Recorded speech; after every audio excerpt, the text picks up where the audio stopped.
Dan di tengah dunia yang penuh disrupsi, peningkatan kapasitas dan kompetensi, serta kemampuan beradaptasi dengan perubahan menjadi mutlak bagi ASN. Bismillahirrahmanirrahim, saya luncurkan core values ASN berakhlak dan employer branding ASN bangga melayani bangsa.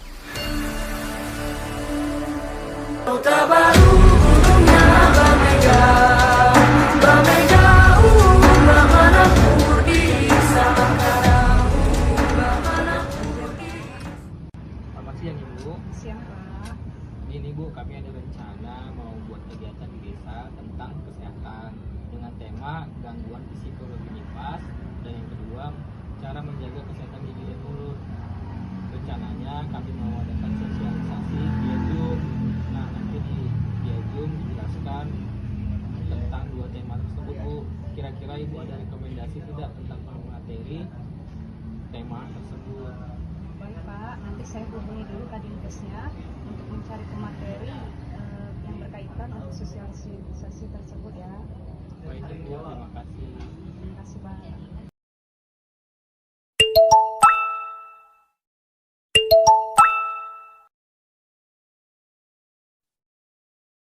Mungkin akan kita langsung saja ya tentang materinya.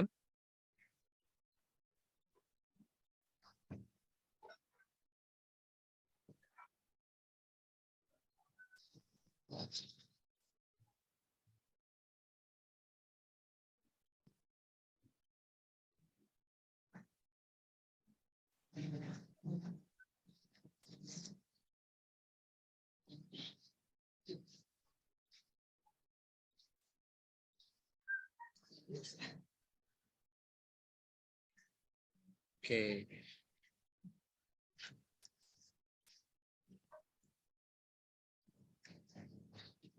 Baiklah, saya mohon maaf sebelumnya apabila di sini agak sedikit berisik karena saya tidak sedang berada dalam ruangan, saya sedang ada di perjalanan. Baiklah Bapak Ibu sekalian, pada materi kita pagi hari ini adalah tentang cara menyikat gigi. Yang pertama, apakah Bapak Ibu tahu kapan kita harus menyikat gigi? Tidak. Tahu, Bapak. Belum, Pak, belum. Belum Pak, belum. Pak, belum terlalu Untuk jelas. menyikat gigi itu kita dilakukan minimal itu 2 kali sehari. Yang pertama itu setelah makan, dan kedua itu sebenarnya sebelum tidur ya. Ini saya ada kesalahan sedikit tentang foto dan keterangannya. Jadi yang pertama itu setelah makan pagi, setelah kita sarapan. Lalu yang kedua itu setelah kita tidak melakukan aktivitas apa-apa sebelum tidur. Itu wajib untuk menyikat gigi. Lalu yang kedua, apa saja sih yang diperlukan untuk kita menyikat gigi? Yang jelas yang pertama adalah sikat gigi ya. Nggak mungkin kan pakai sikat yang lain. Lalu yang kedua menggunakan pasta gigi. Lalu menggunakan air bersih untuk berkumur-kumur. Lalu sikat gigi yang seperti apa sih yang harus kita gunakan? Di sini sudah kita lihat ada 2 gambar. Yang pertama sikat gigi yang baik. Itu masih berbentuknya bagus. Sikatnya juga tidak mengembang. Lalu yang sebelah kanannya itu sudah tidak layak pakai lagi ya. Lalu yang berikutnya, kenapa sih Bapak Ibu sekalian harus menyikat gigi? Ada yang tahu Bapak Ibu? Belum tahu Pak. Belum tahu, Pak. Oke, kalau belum tahu, mari kita pelajari bersama-sama ya. Alasan Bapak Ibu harus menyikat gigi, yang pertama itu karena menyikat gigi bisa menghindari kita dari masalah sakit gigi. Ya, sakit gigi. Yang kedua itu membuat gigi dan mulut kita itu tidak berbau. Nah, kalau gigi dan mulut kita berbau itu membuat kita tidak pede untuk berbicara kepada lawan bicara kita. Nah, lalu yang kedua bisa menimbulkan karang gigi yang membuat penampilan Bapak Ibu itu menjadi tidak cantik dan ganteng ya. Lalu di sini apakah sudah ada yang tahu bagaimana tata cara menyikat gigi yang baik dan benar? Pak. Belum tahu. Sudah ada yang tahu Bapak Ibu? Belum tahu. Belum, Pak. Pak. Belum. Silakan Tahu dijelaskan. ya. Baiklah, mari di sini kita belajar bersama-sama tentang cara menyikat gigi ya. Menyikat gigi yang baik dan benar itu yang jelas seluruh permukaan gigi dan mulut harus tersikat dengan baik dan seluruh permukaan giginya itu disikati, baik rongga gigi bagian belakang maupun depan. Adapun salah satu teknik untuk menyikat gigi yaitu dengan teknik roll atau memutar. Jadi teknik ini kalau Bapak Ibu di situ ada sikat gigi ya, mohon maaf ini saya tidak ada sikat gigi untuk mempraktekannya. Jadi teknik memutar itu dengan diputar Bapak Ibu. Ya, diputar. Jadi itu teknik roll ya atau teknik memutar. Dan jelas untuk menyikat gigi ini harus dengan lembut ya. Jangan terlalu keras. Kalau terlalu keras nanti gusi Bapak Ibu bisa membengkak dan mengalami yang namanya iritasi. Jadi mungkin itu saja yang dapat saya sampaikan tentang sikat gigi ya. Mungkin kita akan membuka sesi tanya jawab. Bapak Ibu boleh bertanya kepada saya. Silakan.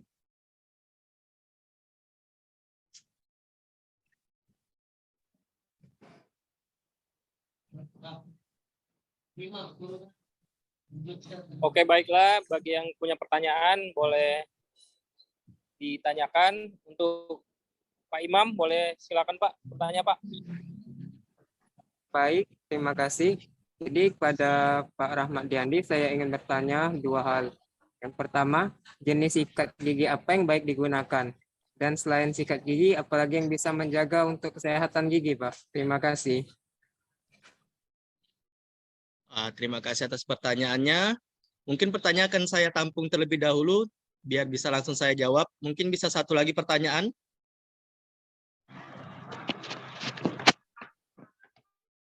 Baik, Pak. Saya ingin bertanya, sebaiknya kapan kita untuk mencuci tangan? Oke.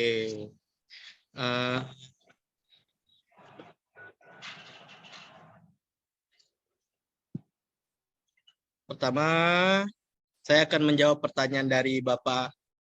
Apa tadi? Yang bertanya tadi? Pak Joko ya? Iya, Pak Joko. Pak Joko, tadi pertanyaan pertama, sikat gigi seperti apa yang baik dipakai? Sikat gigi yang baik dipakai itu yang pertama yang bersikatnya lembut. Jadi kalau sikatnya lembut, itu membuat gusi kita itu tidak beriritasi. Ya Pak Joko ya, jadi carilah sikat gigi yang lembut, jangan yang keras sikatnya. Oke, lalu pertanyaan yang kedua, tentang apa tadi? Selain membersihkan gigi menggunakan sikat gigi ya? Iya, benar. Selain dengan sikat gigi, tentunya kita juga bisa memakan buah-buahan dan sayur-sayuran serta yang kaya serat ya. Karena secara tidak langsung makanan itu bisa membantu membersihkan gigi dan mulut kita, atau bahasa medisnya itu adalah self cleansing. Mungkin itu saja yang dapat saya sampaikan. Saya kembalikan kepada moderator. Oke, baik Pak, terima kasih atas materinya. Untuk boleh memaparkan materinya. Baik, salam sejahtera bagi kita semua. Apakah suara saya terdengar? Dengar, Bu. Dengar jelas, Bu. Jadi materi pagi hari ini akan saya sampaikan mengenai depresi postpartum, di mana saya mendengar banyak sekali isu-isu yang terjadi, ibu-ibu yang setelah melahirkan mengalami gangguan psikologi yang sekarang lagi banyak terjadi di daerah ini ya, sepertinya ya. Ya kan Bapak moderator? Iya, benar Bu. Iya, Bu. Oke, tolong untuk moderator keluarkan slide saya.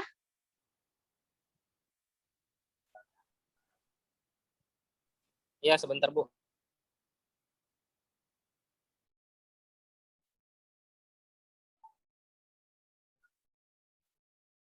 Karena hari ini saya tidak bisa, saya harus cepat, jadi saya akan mempersingkat materi saya hari ini ya Ibu Bapak. Iya, Ibu Baik. Maria.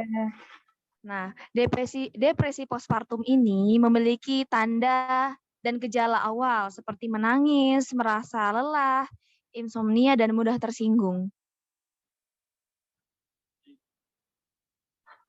Oke. Seberapa baik wanita beradaptasi sebagai ibu tergantung pada hubungan dengan keluarga.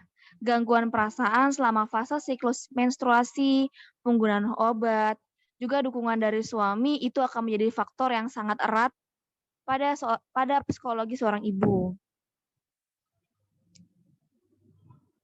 Adapun penyebabnya, kekecewaan emosional baik itu selama hamil maupun setelah persalinan, rasa sakit pada masa nifas awal, kelelahan, pastinya ibu merasa kelelahan setelah beberapa hari menuju persalinannya. Cemas terhadap kemampuan merawat bayi, takut tidak menarik lagi di depan suaminya. Nah, adapun penanganannya tidak memerlukan tindakan serius kecuali antisipasi, pemahaman, dan rasa aman.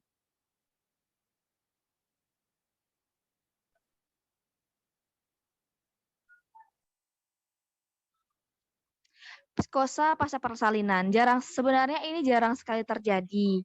Biasanya akan terlihat pada 3-4 minggu setelah melahirkan, berupa seperti halusinasi, juga ada gangguan dalam melakukan aktivitas sehari-hari. Penyebab mungkin berhubungan dengan perubahan tingkat hormonal, stres psikologi, baik secara fisik yang tidak mendukung.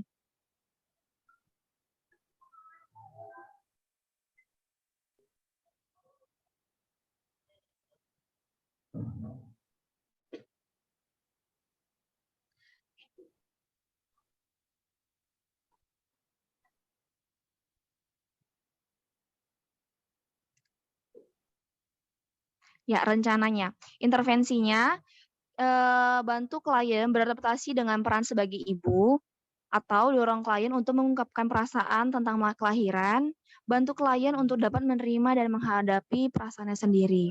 Anjurkan klien untuk istirahat saat bayi tidur, libatkan partisipasi keluarga, diskusi mengenai perawatan bayi, ajarkan respon perilaku bayi, anjurkan melakukan interaksi kepada bayi, juga jaga privasi saat interaksi. Nah, di sini apa ada yang sudah menikah, ibu-ibu, bapak-bapak semuanya? Sudah, Ibu. Ini Ibu Gita ya? Ya, Ibu Gita apa sudah memiliki anak? sudah Bu, 1, umur 5 Apakah tahun. Ibu pernah mengalami depresi postpartum sebelumnya, Bu? Alhamdulillah enggak Bu, jangan sampai lah Bu. Oke, baik. Jadi mungkin materi saya cukup di sini. Apakah ada yang ingin ditanyakan? Boleh Bu, ingin bertanya? Ya, saya persilakan. Ya, terima kasih Bu Maria. Saya mau tanya nih Bu, apakah ada dampak bagi ibu nifas yang depresi terhadap si bayinya? Oke, saya izin menjawab ya. Terima kasih untuk pertanyaannya. Untuk dampaknya itu sendiri pasti sangat banyak ya Bu. Dengan ibu yang depresi, otomatis tubuh itu tidak akan semaksimal mungkin baik itu dalam beraktivitas maupun dalam menghasilkan produksi ASI. Nah, bonding ibu juga dengan anak juga akan sangat renggang, di mana gak jarang banyak sekali terjadi kekerasan pada anak ketika ibunya emosi dengan keadaan lingkungan, baik itu dengan suami maupun dengan keluarga. Mereka sering sekali melampiaskan marah mereka kepada anak-anak mereka. Juga kadang ibu, iya, juga dengan depresi yang terjadi ini bukan hanya karena masalah emosional dengan keluarga, bisa juga terjadi karena si ibu baru ini tidak mengerti bahasa bayi yang baru lahir. Mungkin ketika anak ini nangis, dia bingung ini menangis karena lapar, karena haus, atau mungkin karena dia persnya kotor. Itu dia, maka sebelum melahirkan sangat dianjurkan sekali ibu belajar banyak mengenai tentang respon bayi. Terima kasih. Ya, sama-sama Bu Maria.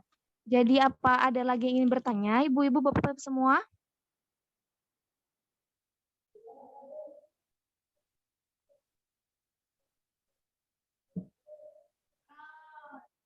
Ada lagi nih Bu, mau tanya nih.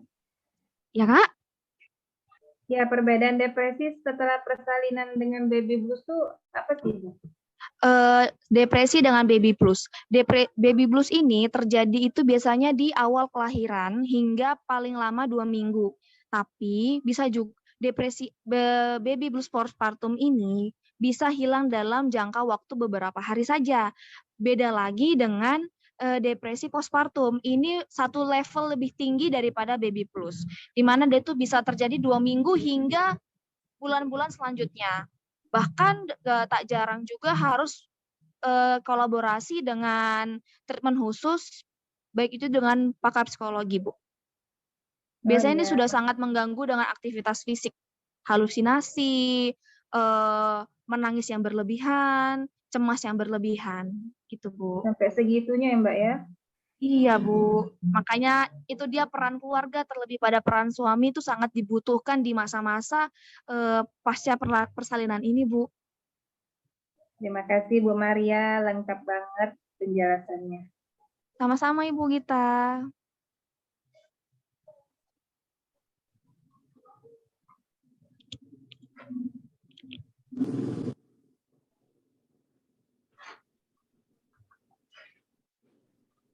Baiklah Bapak Ibu, demikianlah tadi sosialisasi kita tentang cara menjaga kesehatan gigi dan mulut dan juga gangguan psikologi NIPAS.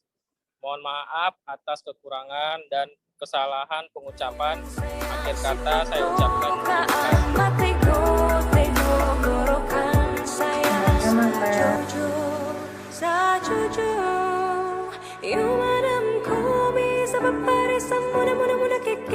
Sa muna muna keke